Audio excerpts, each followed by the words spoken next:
বাংলাদেশের গোপালগঞ্জে একটা পরিবারে আগুন লাগিয়ে 5 জন পুড়িয়ে মেরে ফেলা হয়েছে, ওইটা তিনি ফলো করে প্রচার করছেন। আপনারা গোপালগঞ্জে কোন হিন্দু পরিবার এর মধ্যে আগুনে পুড়ে মরেছে, কেউ পুড়িয়ে মেরেছে? এত বড় মিথ্যা, এত বড় অপপ্রচার। ভারত কোন গণতান্ত্রিক দেশ, ভারত কোন সেকুলার দেশ, ভারত কোন ধর্মনিরপেক্ষ দেশ।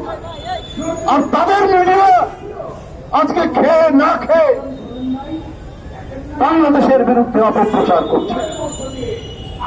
শুভেন্দু বাবুদের তল্পি ভাবক হয়েছে। ওখানে যারা সত্যিকারের প্রগতিশীল অসাম্প্রদায়িক তারা এই সমস্ত মিডিয়াকে বলে কি জানো, গদি মিডিয়া। মানে যারা গদিতে আছে সেই সেনাবাহিনী পাঠানোর কথা বলে। এই মমতা ব্যানার্জি সম্পর্কে যে আলোচনা আছে যে মুসলমানদের সাথে তার নানান ধরনের সম্পর্কে এবং মুসলমান ভোট ব্যাংক